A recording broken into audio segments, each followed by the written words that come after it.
Do you ever find yourself stuck in a negative thought cycle? You may find that your mind replays past events over and over again, or you may worry about something that's coming up in the future. If you have, you're not alone. This is a common experience known as rumination. When we struggle with rumination, it can feel like it's impossible to break out of the cycle of negative thoughts again, but it is possible to stop rumination. In this video, I'll give you some of the tips that I've seen my clients find really helpful in breaking those negative thought spirals. I'm Camilla, I'm a psychologist, and I'm on a mission to spread mental health awareness and make better mental well-being available to more people. So what is rumination?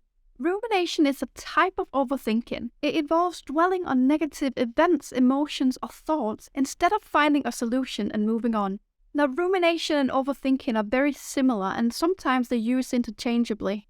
But overthinking doesn't have to be negative in its nature. It's much more broad-based, and it can involve both negative and positive emotions and thoughts. Rumination is by definition the negative thoughts and emotions that are repeated over and over again. We can see two types of rumination. One that points backwards at events that have already passed, and one that points forwards into the future at events that haven't happened yet. Now, when rumination points backwards, what we'll often see is the tendency to replay the same events or emotions or thoughts over and over again. So essentially we keep experiencing something that in some way has gone wrong or that we've experienced negatively in our past. In these cases, we can see a tendency of self-blame and regret of how we handled the situation. Now, if the rumination points forward to events that haven't happened yet, what we'll sometimes see is an excessive worrying about what could go wrong. This almost looks like anxiety. Now, it's important to note that everybody ruminates sometimes. It's really common, and rumination is not a diagnosis, but we do see that people with depression and anxiety tend to ruminate more, and that it can actually worsen depression and anxiety. Rumination can become a self-perpetuating cycle, as the more someone thinks about negative experiences or emotions, the more they can amplify them. What can sometimes happen is that we spend so long ruminating on a thought that it escalates from its starting point. We might start off with a relatively small thought. Let's take an example of a worry of a future event. So the initial thought might start off like, I have an exam on Thursday. This is true, factual, and the thought is neutral in its nature. The problem is if we start to build onto that thought, we might then think, oh no, I don't think I'll do well, or oh no, I don't think I've prepared well. That might then develop into, what if I'm going to fail completely? What if I can't get any words out or remember anything I've learned? And so we might see this continuous escalation until we reach something that looks more like a catastrophe thought. That might look something like, I will look a complete fool, everybody will laugh at me, I can never do anything right. Now, this is really far away from our starting thought of, I have an exam on Thursday, which was neutral. What's happened during this escalation process is that we've moved further and further away from truth and fact. So with each layer, it might become more negative, but because of this gradual escalation, it feels natural and believable to us in the thought process. So when we reach this catastrophe thinking at the end of it, we might actually see this as truthful as the first thought we had. Now, there's another thing here I'd like to point out. You might have heard of the tool within psychology of visualization. Visualization is a powerful tool because we can change how we feel through changing how we think. So the way we often use it in psychology is by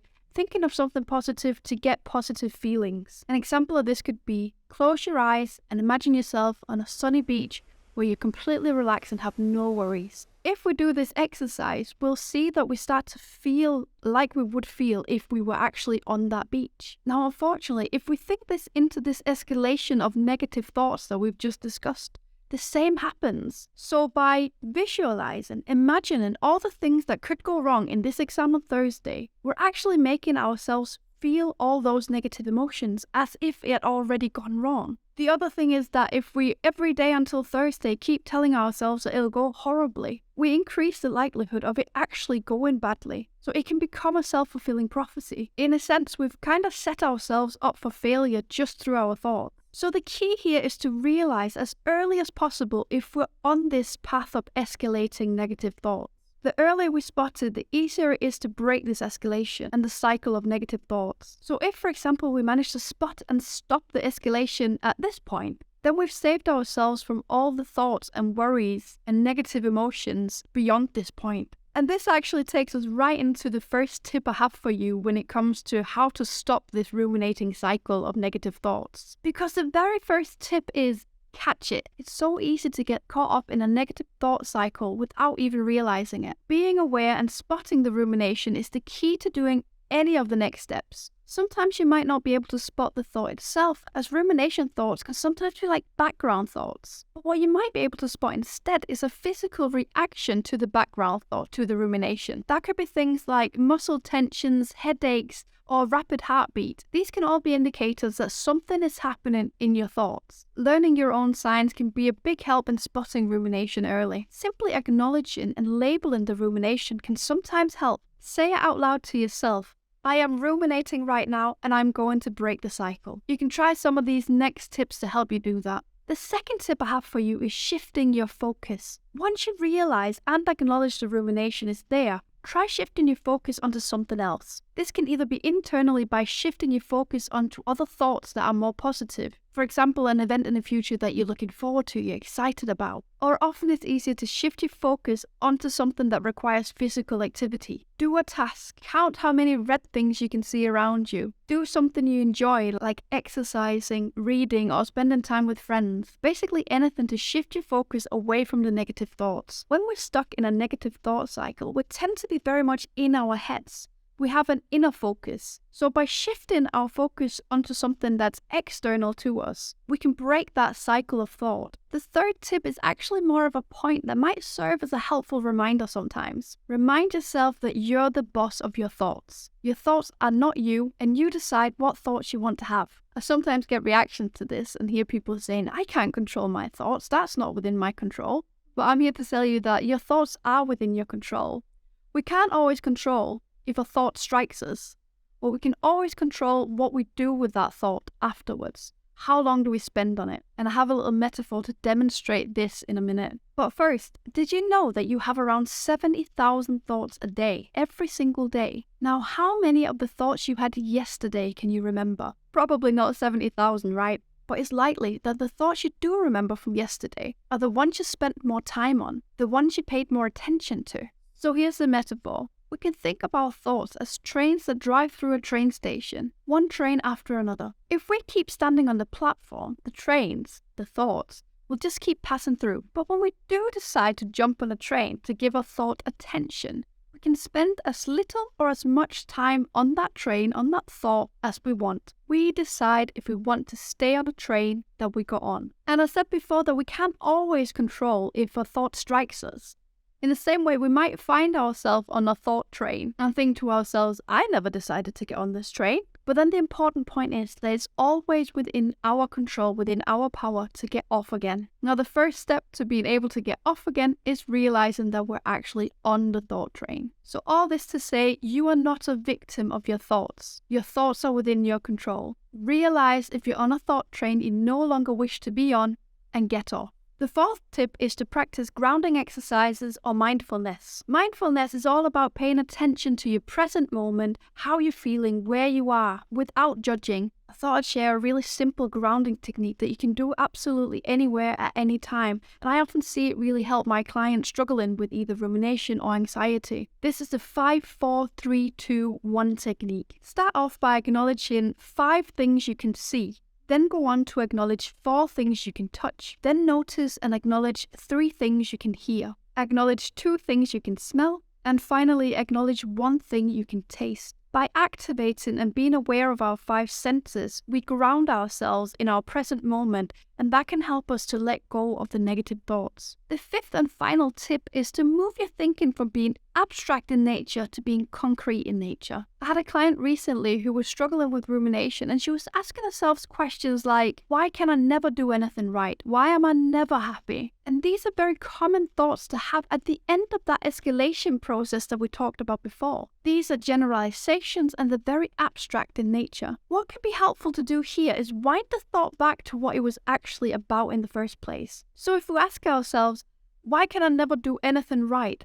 It's likely that that was actually triggered by a specific situation where we felt like something went wrong or we didn't do something well enough.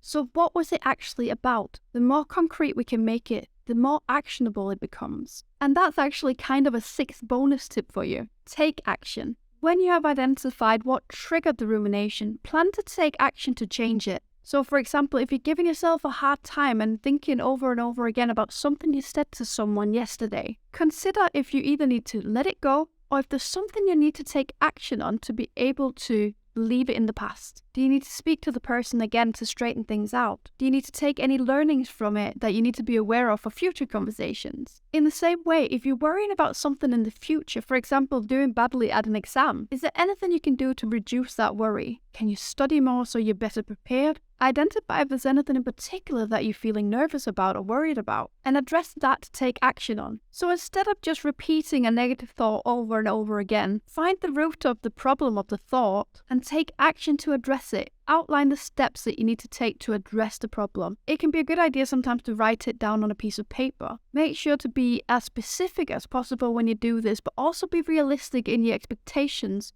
of what you can actually take action on. Doing this will disrupt your rumination, but it will also help you move forward and take steps to get that negative thought out of your head once and for all. If you experience a rumination and negative thoughts are having such a negative impact on your life that they affect your mental health and you're not able to relieve it using the tips that I've just shared, then it might be worth seeking out professional help. Cognitive behavioral therapy, CBT, has proven effective in reducing rumination. If you want to learn more about CBT, you can watch this video where I explain all the basics of cognitive behavioral therapy. There is actually a type of CBT that is specifically designed to target rumination. This is called rumination-focused cognitive behavioral therapy. The goal of rumination-focused cognitive behavioral therapy is to develop strategies to promote concrete and specific thinking by modifying the thought processes. So for mild and moderate rumination, often normal cognitive behavioral therapy is enough to reduce the rumination. For severe ruminators, rumination-focused cognitive therapy might be a better option. If you are finding yourself struggling with rumination, remember that you're not alone and that there are things you can do to break free of this cycle of negative thoughts. The first step is to spot and acknowledge the rumination, and from then you can try some of the tips from this video out. What I typically see in my clients is that once you find the one thing or the few things that really work for you in breaking the cycle of negative thoughts, then you can keep coming back to that technique and that becomes your coping mechanism in those situations. But in order to get to that place, you need to try out different things and see what works for you. Have you found anything that works particularly well for you in breaking your rumination? If you have, share it in the comments below and maybe someone else can benefit from it. I explain new psychological concepts and topics and give tips on how you can improve your mental health every single week right here on this channel. Subscribe if you don't want to miss out on the next one.